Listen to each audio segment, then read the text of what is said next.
Well, thank you so much for all your interest, and thank you for the Vice President's attendance following the yesterday. Thank you so much.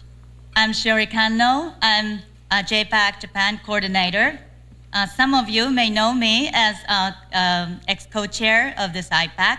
Yes, I was working as a co-chair from the very starting moment, 2019 till 2021. And some people ask me the motivation to keep going on this work, but the reason is simple. Ipac worth it. So it's always been a privilege to be a teammate of this Ipac, along with a historical mission sought by the times. Well, let us start the press conference, but it starts with the wonderful performance. Welcome, Taipei Philharmonic Children Choir, directed by Ms. Sean Soo Lee.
Good afternoon, and welcome to the Ipac Taipei Summit Press Conference. It is my great pleasure to host you for this conference on this very important occasion and this important. My name is Deborah O'Neill. I'm an Ipac delegate from Australia. First of all, I would like to extend our gratitude to the President of Taiwan, Lai Ching-te, for his inspiring speech earlier today. His unwavering commitment to democratic values and human rights sets a powerful example for all of us. We were also privileged to experience that beautiful performance by the children's choir. I would like to outline the format for today's press conference. We will begin shortly by welcoming the Vice President of Taiwan, Xiao E. Kim, to the stage. Following this, we will hear from Ipac members Sujit Kumar, MP from India, Senator Cecilia Requena from Bolivia, Representative Gen Nakatani from Japan, and Mr. Peter Kenaloria Jr. from the Solomon Islands. There will then be a question and answer session moderated by myself with Representatives Nakatani, Reinhard Bütikofer from Germany, and Miriam Lexman, MP from the European Parliament. Now, it gives me great pleasure to announce the Vice President of the Republic of China, Taiwan, Xiao E.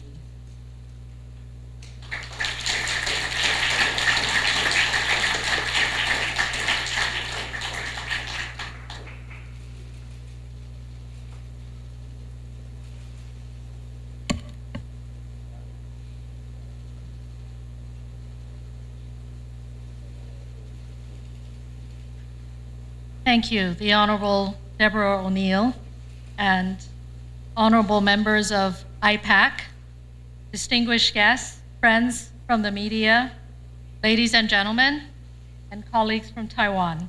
Good afternoon. Many thanks to the Ipac Secretariat for the invitation to me to make a few remarks here this afternoon. It is a pleasure and honor to be part of this event as we mark Ipac's 4th annual summit. I want to extend a warm welcome and my heartfelt gratitude to you for making the long journey to Taiwan. Special thanks also go to our friends from the media across continents for your interest in Taiwan and the work that we are doing here today. Your presence sends a powerful message of solidarity to the people of Taiwan and highlights our shared commitment to advancing human rights, democracy, peace, and prosperity for all. Through your visit here, we hope you will also bear witness to the resilience of Taiwan's society and the warmth of Taiwan's people. We ourselves have also come a long way in our own journey toward democracy. Having survived colonialism, martial law, and dictatorship, and transitioned peacefully into a modern and robust democracy. And though this journey has been fraught with hardship, adversity has made us stronger and more determined to uphold our treasured freedom. I understand that during this summit, Ipac members have had robust discussions on significant topics of interest. And over the past year, Ipac has also taken initiatives that are very meaningful to Taiwan, notably condemning Beijing's aggressive actions and urging global unity to maintain peace and stability in the Taiwan Strait. Ipac's Operation Mist highlights the fact that Taiwan's security is an indispensable part of global prosperity. And we welcome opportunities such as this gathering to collectively work toward de-risking and de-escalating, while also upholding our cherished values of freedom and democracy. Indeed, many of the security challenges that Taiwan faces are also felt globally. In addition to threats by authoritarian regimes to use force to undermine the existing rules-based international order, we are also confronted with numerous hybrid threats, ranging from cyber attacks, disinformation, cognitive and legal warfare, economic coercion, and political interference aimed at sowing divisions in our societies and damaging the integrity of our democratic institutions. Yet, despite these seemingly overwhelming challenges, it is important to remind ourselves that the greatest asset of democracy is the ability to leverage our freedom to innovate, to turn challenges into opportunities through partnerships. Taiwan is committed to working with Ipac members, governments, and civil societies globally to boost our collective democratic resilience.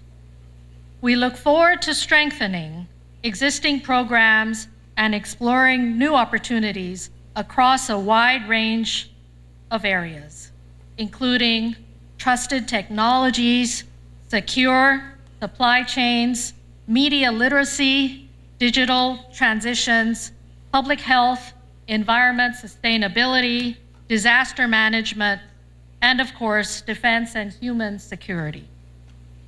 To this end, I want to especially highlight our thanks to Ipac members and others for supporting Taiwan's meaningful international participation, rejecting Beijing's misuse of UNGA Resolution 2758 to unjustly exclude Taiwan and the Taiwanese people from the UN system.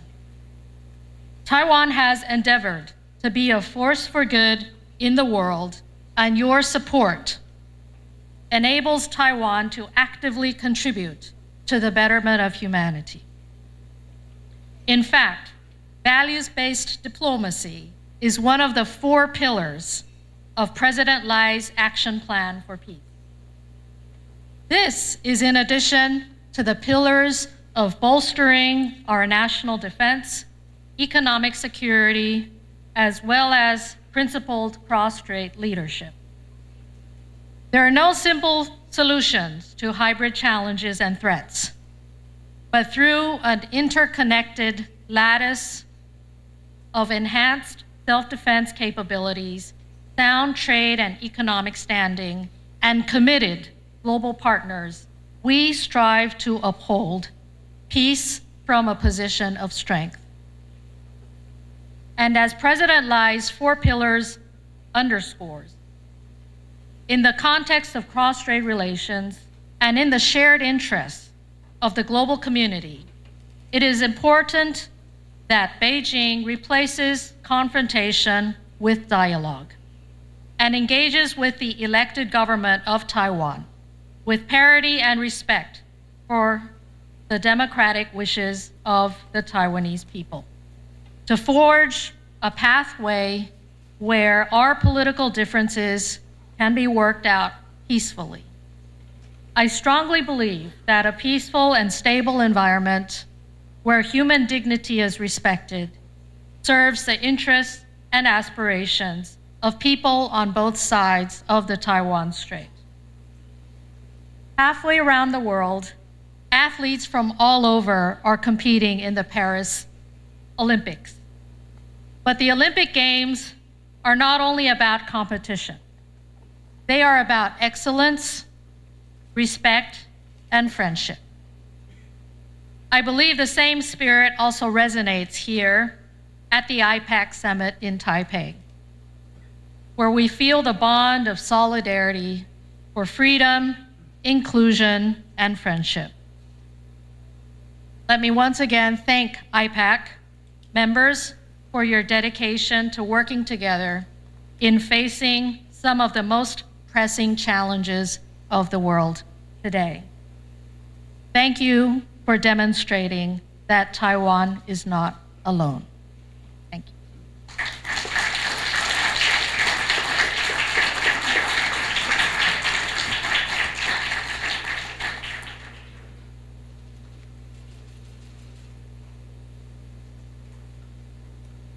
Well, can I thank you sincerely for your remarks here this afternoon, Vice President Shao.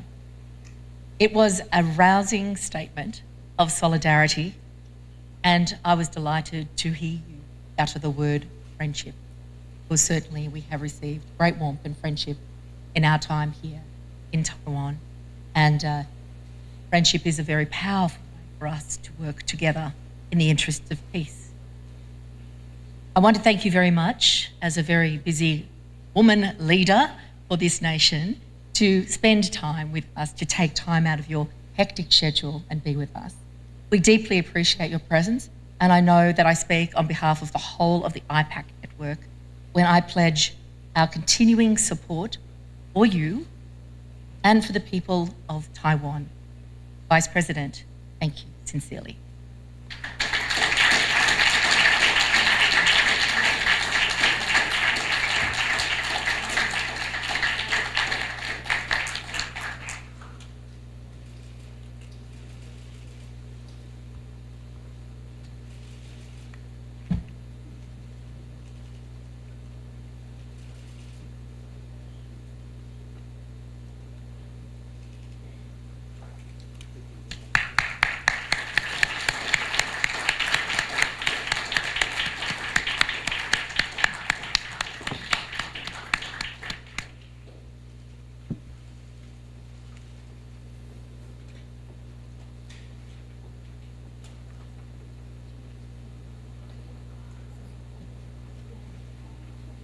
And now we will proceed to the next part of the program.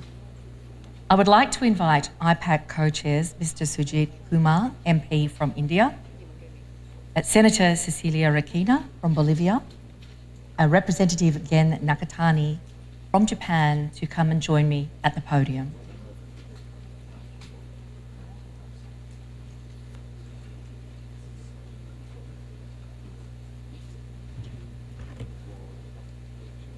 And first to address us will be Mr. Sujit Kumar from India.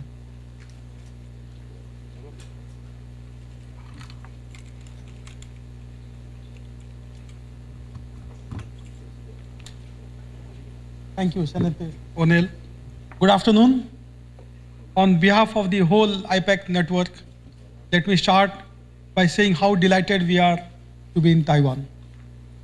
We have the opportunity to spend time with like-minded colleagues from all over the world, benefiting from the warmth of your rich culture and your robust and vibrant democracy, which Madam Vice President just spoke about.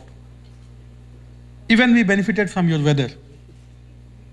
I know I reflect the feeling of the whole network when I extend huge gratitude to MOFA, Ministry of Foreign Affairs of the Government of Taiwan, for their gracious welcome and warm hospitality. Unfortunately, due to PRC's aggression, we did not join here from 5 different continents just for the mere pleasure of your hospitality. We have, over the last 2 days, jointly addressed issues of great gravity for all of our countries, including the status of Taiwan and its economic importance to all of our economies. I myself joined this summit from India, where we have to confront PRC aggression on our borders, the Himalayan borders, and where cross-strait stability is of immediate relevance to our prosperity. Though our delegation was drawn from many different political parties, spanning the breadth of the world's political ideologues, there is a great deal of consensus that the posture of democratic governments towards PRC is in need of a healthy dose of realism. We stand united in opposition to the PRC's repression at home and doubling aggression abroad. And as Madam Vice President said, Taiwan is not alone.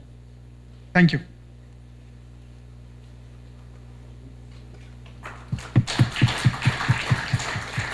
I now invite Senator Cecilia Rakina to address us. Thank you, Senator. Good afternoon, everybody, ladies and gentlemen. This has been a big year for Ipac. We see continued growth and interest in the network in Latin America, where legislators are slowly waking up to the challenges posed by the People's Republic of China. Yesterday, the Ipac delegation, the largest international delegation of politicians ever to visit Taiwan, was received by Vice President Xiao Bikimin and Deputy Minister Tian, visited Lingkou Technological Park, and engaged with cross-party members of the Legislative Yuan. Today, we held a private plenary for Ipac members where lawmakers from 24 countries discussed issues of mutual concern.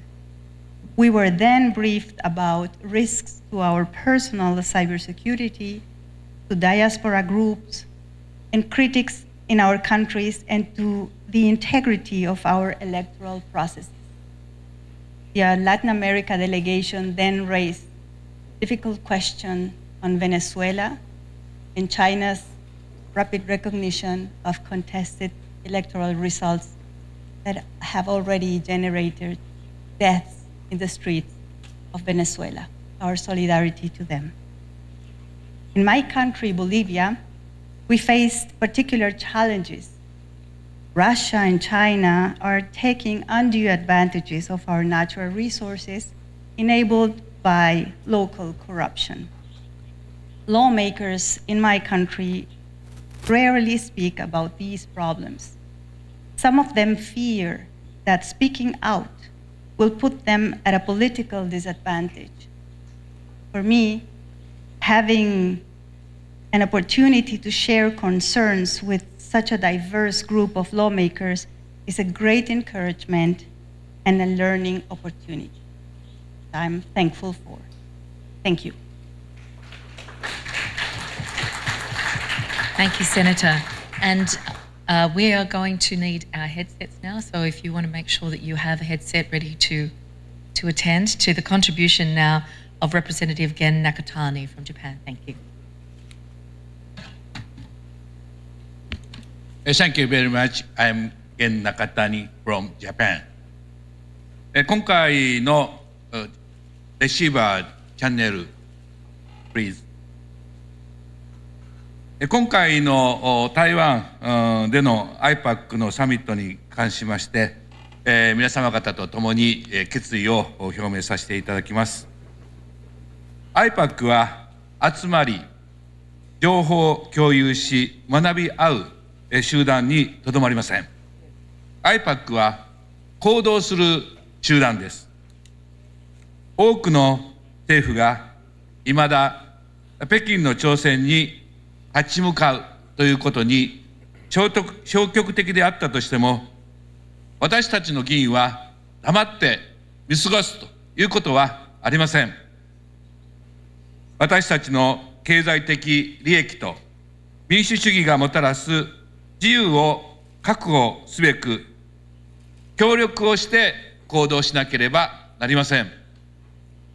そのためには、基本的な国際秩序を維持をしなければなりません。すなわち、北京に海洋法の尊重を訴え、境界、そして海洋の両岸の安定を維持しなければなりません。そして台湾の地位に関する国際法の歪曲、これを止めなければなりません。Ipac が今日、決議案モデルを採択をしたというのもそのためであります。Listen, 中国政府による国連決議2758の歪曲を断固として拒否をするよう、私たちは各国政府に働きかけをいたします。帰国後、この Ipac の決議案モデルをもとに、各国において決議を成立させるために働きます。ルールに基づく国際秩序の保持は、私たちの共通の責任です。台湾が苦労して勝ち取った民主主義は、台湾の経済的重要性にかかわらず、国際的な支援に値をしますが、台湾とその周辺海域が世界の貿易供給システムの中心的な結節点であるということは事実であります。台湾の安定と繁栄は、私たちの日常生活、豊かな生活と地続きなのであります。また、Ipac は私たちの経済圏において、台湾が果たす重要でかけがえのない役割への認識を引き続き高めております。間違いなく、両岸の緊張の激化は、民主主義政府の大きな政治的失敗を意味するだけではなくて、世界中の何百万人という家庭に苦難をもたらすことになるでしょう。私たち Ipac は、この失敗を防ぐために全力を尽くす決意であります。各国政府が北京の脅威を真剣に受け止めず、国民に大きな代償を払わせるような事態を決して許しません。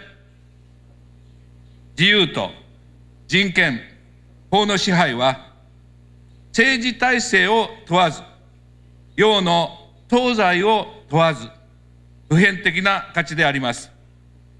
Ipac はその普遍性を体現し、この普遍性こそが私たちの強みなのであります。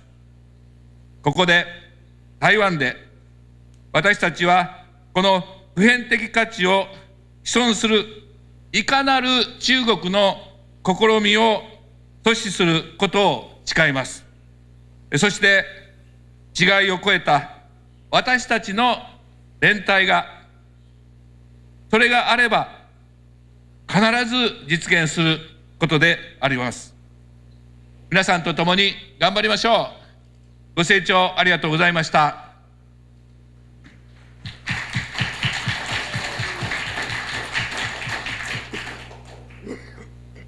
Well, can you once again give a round of applause to my colleagues? Thank you very, very much for your contributions and for outlining the important work that's taken place over the last 2 days here in Taiwan. So with those comments, there's lots of work for us all to do when we go home. I would now like to invite Peter Kenaloria MP from the Solomon Islands to the podium. Please make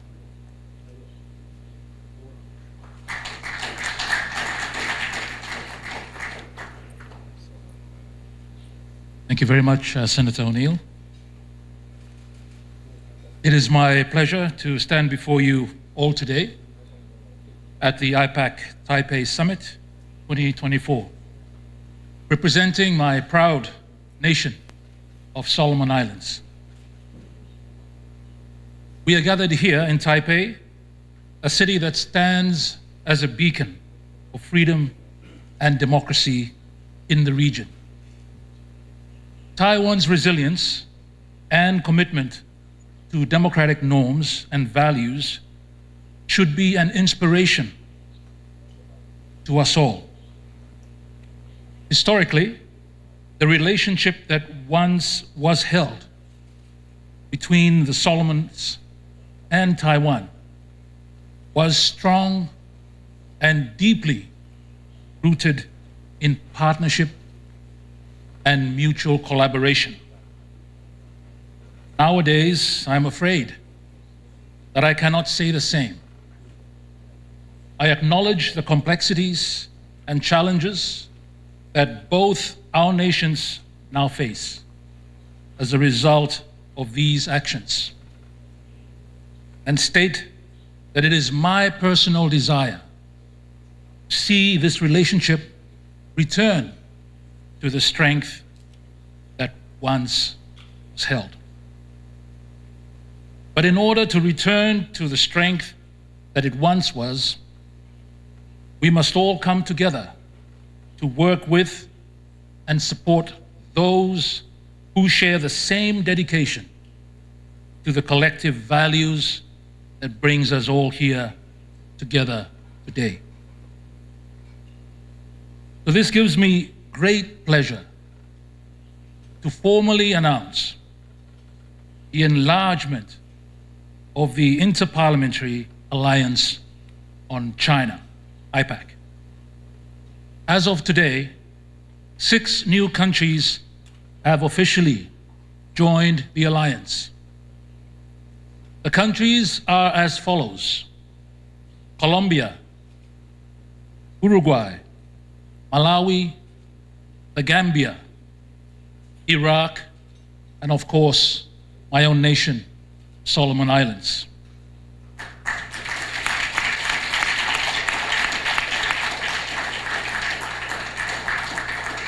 This enlargement signifies a powerful and united stand, and is a testament to our shared dedication to the promotion of democracy, transparency, and human rights. Now, in joining others, I would like to extend once again my gratitude to our Taiwanese hosts and to all members of Ipac for your unwavering commitment. Let's move forward together with unity and determination. Thank you.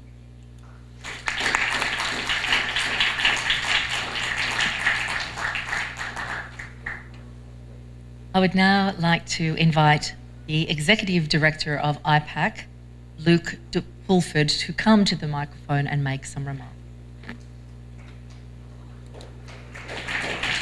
No need to clap. I'll be very brief because I know that you all want to ask some questions. You just heard that 6 new legislatures were entering the alliance. There is a 7th, and that 7th legislature is the Legislative Yuan. It gives me great pleasure to announce that we now are able to say that Taiwan is a member of Ipac. The founding co-chairs of Taiwan will be Fan Yun from the Democratic Progressive Party and Chen Chaozi from the Taiwan People's Party. Please come forward for a photograph.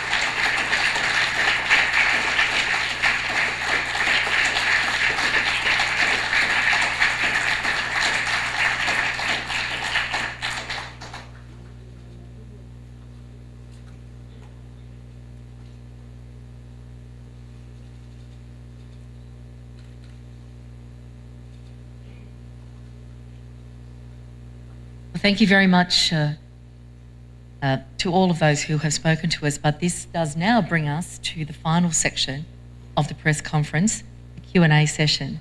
And I would like to invite to join me in answering questions the representative again, Jen Nakatani. Please, if you would come forward from Japan. Also, Reinhard Bütikofer.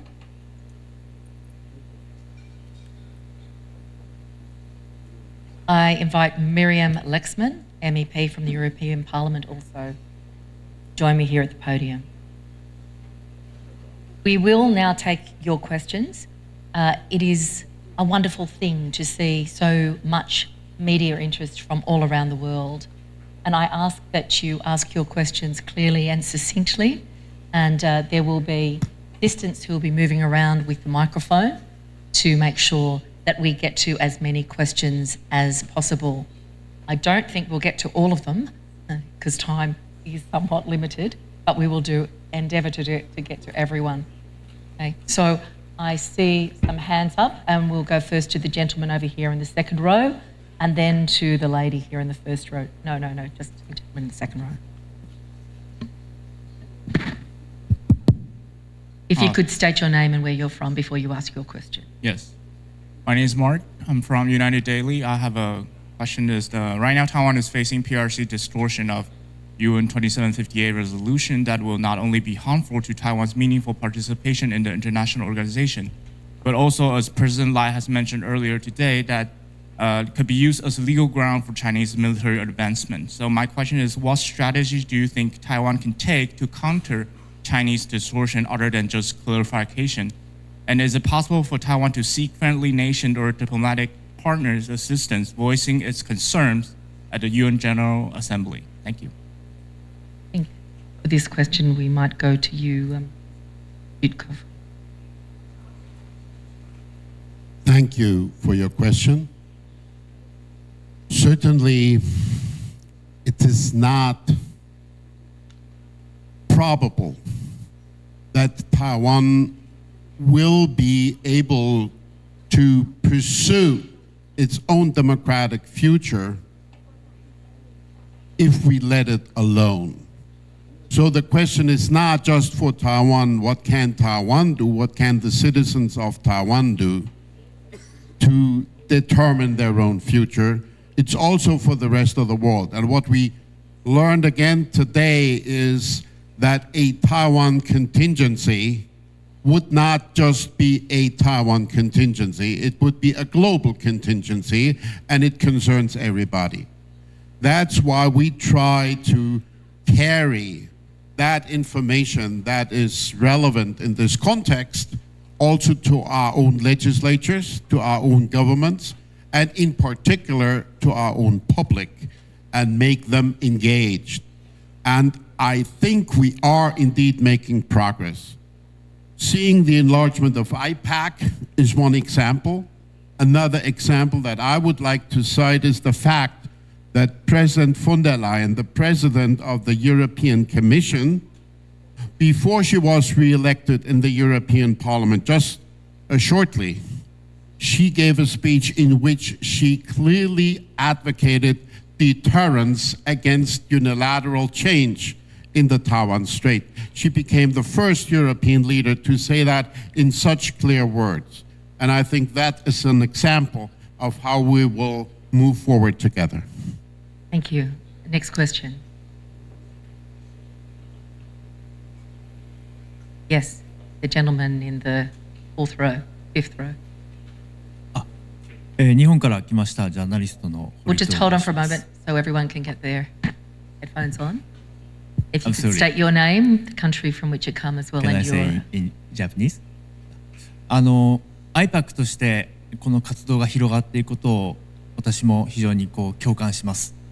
一方で中国の政府との対話というのを今後 Ipac として考えていますか？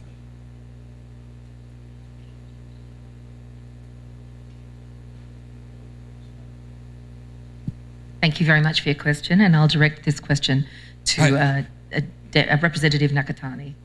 Ipac の目的というのは自由、民主主義、法の支配、そして平和主義、こういったことをいずれの国もしっかり守ることでございます。特に中国に関しては力による現状の変更、これは認めないということでありまして、我々ことあるごとにですね、このことを中国に対してメッセージとして送り続けております。したがって中国もこういった人権、そして力による現状の変更をすることがないように、そのようにしていくようにですね、我々としても引き続き訴えて努力していきたいというふうに思っております。Thank you very much. Next question. Yes, the gentleman in the fourth row.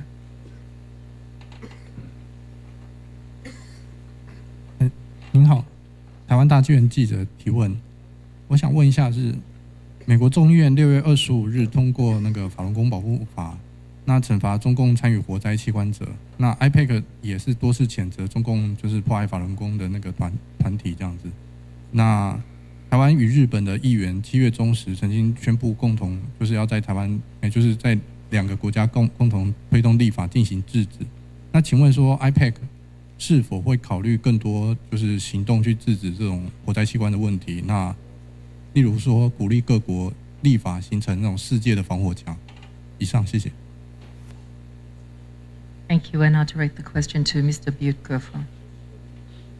As you have just mentioned, IPAC is not only considering to take action, but has already taken action through a statement that we published just recently. And I think we will follow up on that in that context and make sure that this stance that we have taken is widely perceived and recognized and also supported. Thank you. Next question.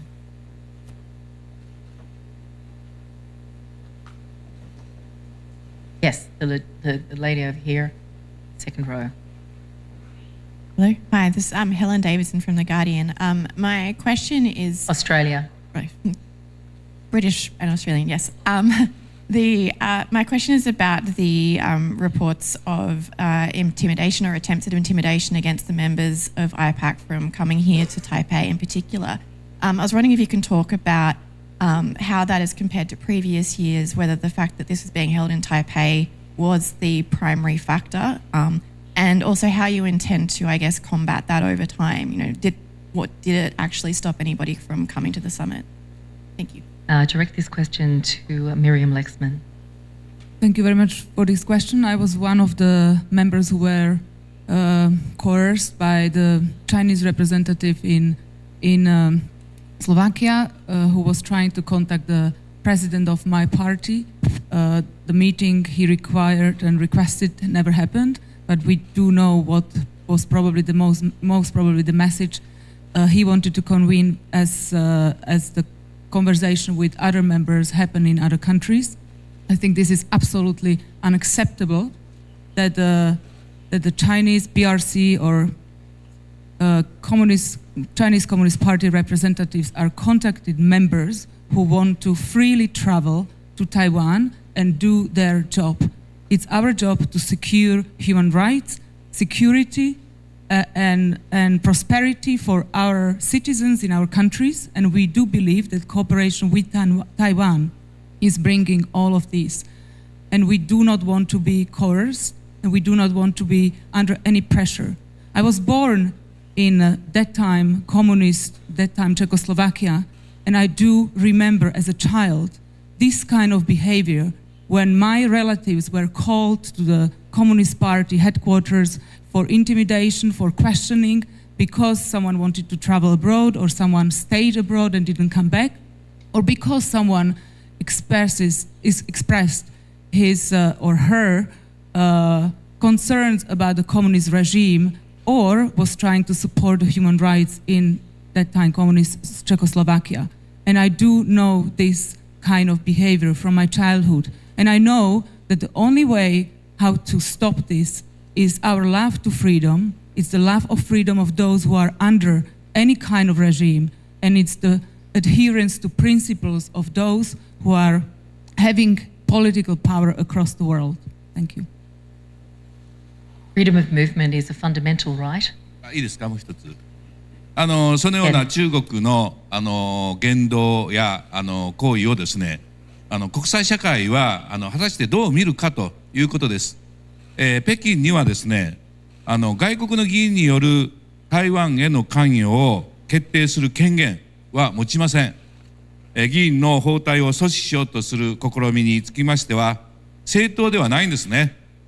法律上、外国の議員が台湾を訪問することを妨げるものは何もありません。我々は民主的に選ばれた議員でありまして、自由に訪問先を選んで、自らが選んだ民主主義の理念を支える権利があります。これは選出された公職者としての権利と責任の正常な行為でありますので、このような通常の行動をですね、挑発として描こうとする試みが断固として拒否されるべきでもありますし、これを許せば民主的な議員の権利を直接損なうことになるのではないでしょうか。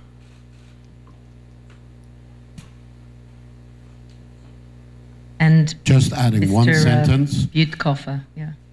Not a single IPAC member did not attend because of Chinese efforts to interfere. They were utterly without success. And if I can just say, freedom of movement is a fundamental right in a functioning democracy, and that language use that echoes the words of democracy doesn't accord with the limitation of physical freedom of movement. This is a democratic gathering in solidarity, and everyone is here to stand alongside the Taiwanese people. Next question. Yes, the gentleman up the back there, and then we'll go to the second question with the gentleman there.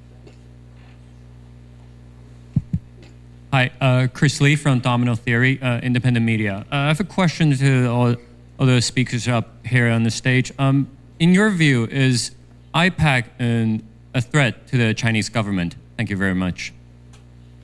We might go to Mr. Butekoffer in the first instance. IPAC has been labeled an anti-Chinese organization, I think it was by the Global Times. I consider that a confusion. We're not anti-Chinese. We are certainly opposing the Xi Jinping regime and its policies. The fact that they try to interfere with our own work seems to indicate that they take our work seriously. We are grateful for that because it shows we have an effect, but we will keep pushing back. I'm not saying we have any intention to even think about toppling China, but when China pursues intentions to topple our democratic order, we fight back. And I think we're seeking comment also from you, Ms. Lexman. I just want to add that seeking the protection of human rights, prosperity and security for people across the world can never be a threat. And if it's a threat for PRC, that is not our problem, but it's a problem somewhere else. Next question.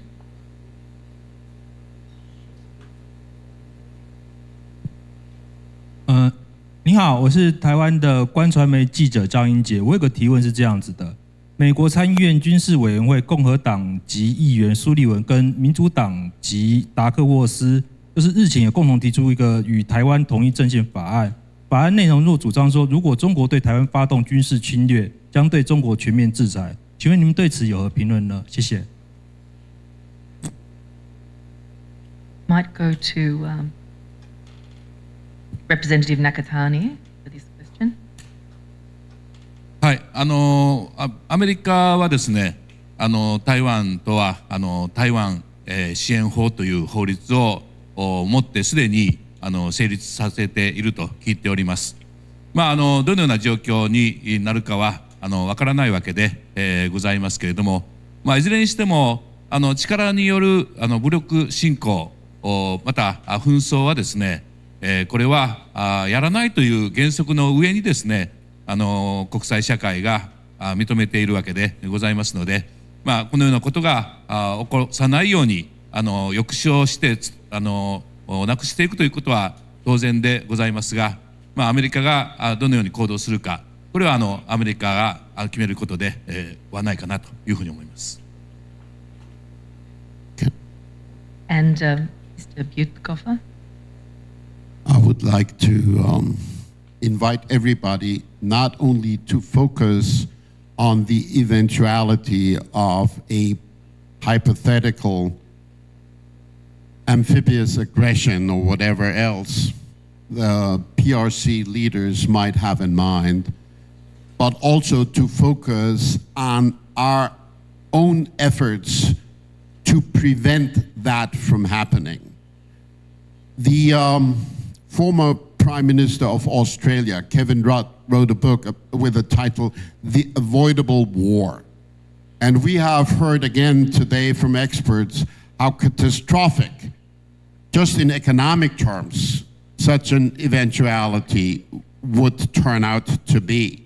So we should make every effort to avoid that catastrophe. And I believe that by focusing too much on the hypothetical issues of when will the PLA finally get going could keep us from doing the necessary work now to push back against the aggression that's already happening, for instance, online through foreign interference, and to push back against their speculations about furthering the aggression.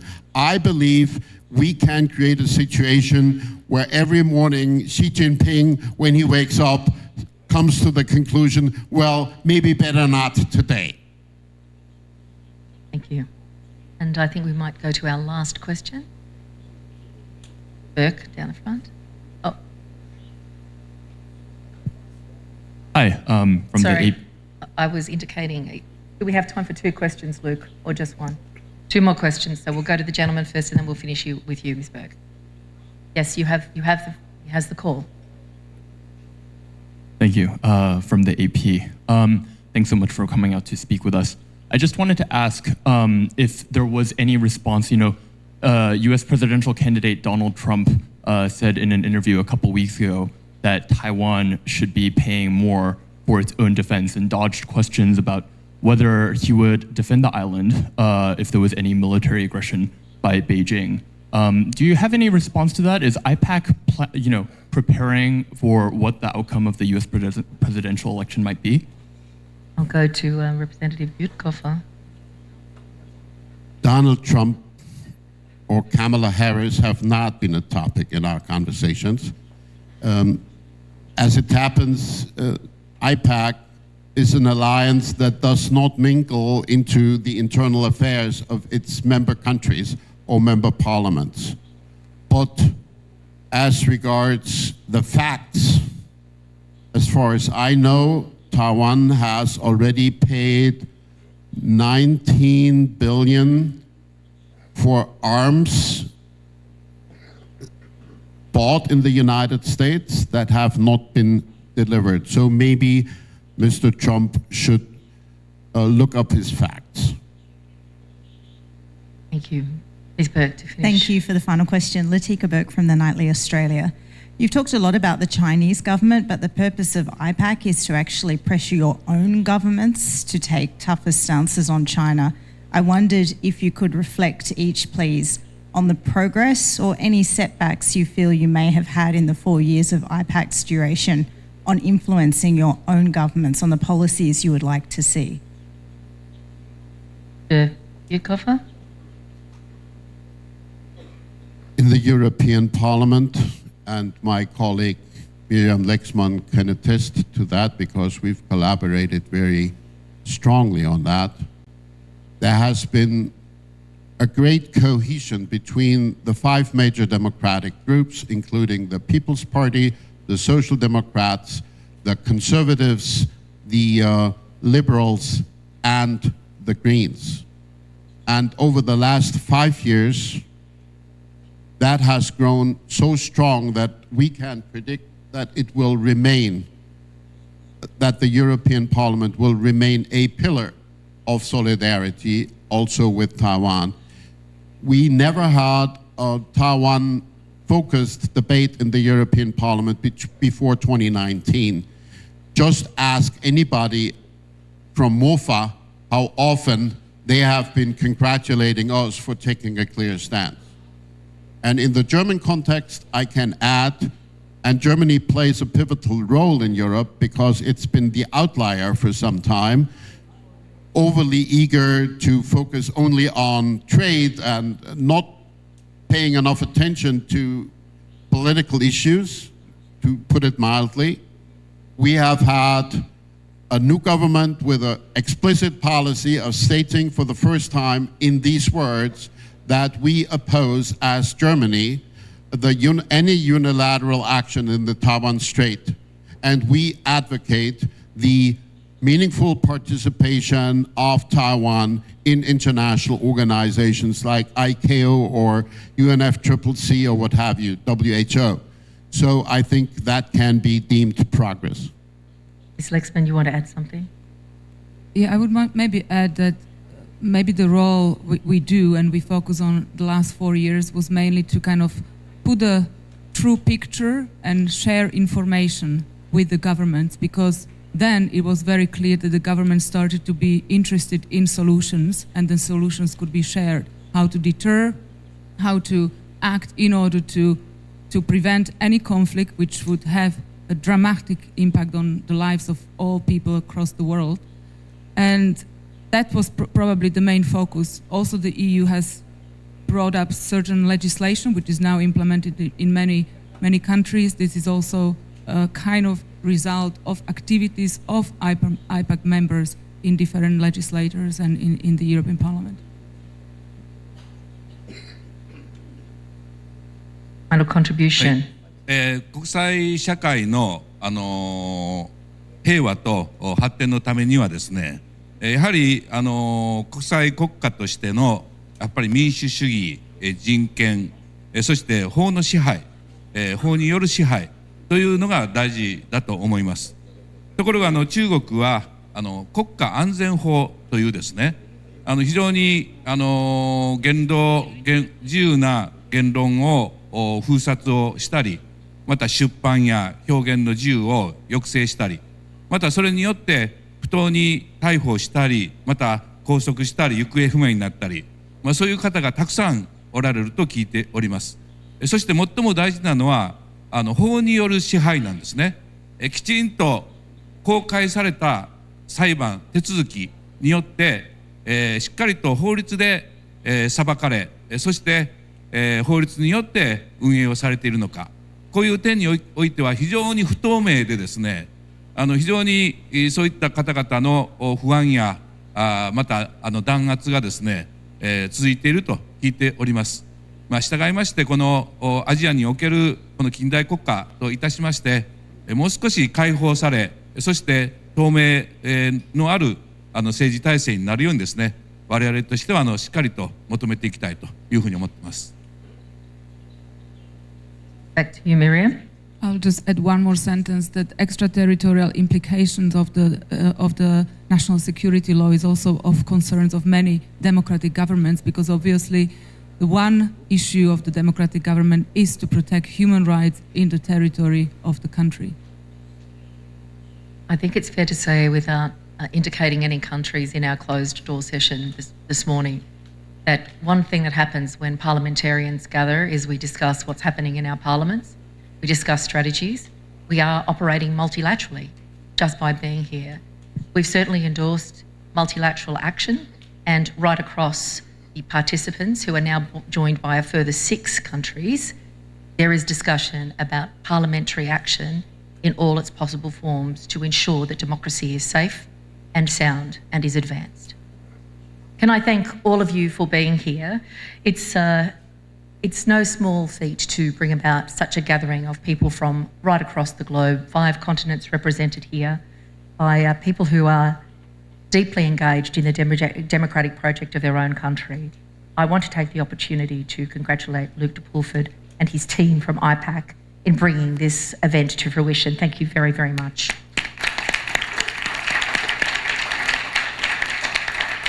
And can I say to all of you gathered here in places where freedom of the press is at risk or being dismantled, you too should understand the fundamental importance of your role in democracy, and we sincerely thank you for joining us here at the IPAC Summit 2024, Taipei, Taiwan. That concludes our conference. Thank you.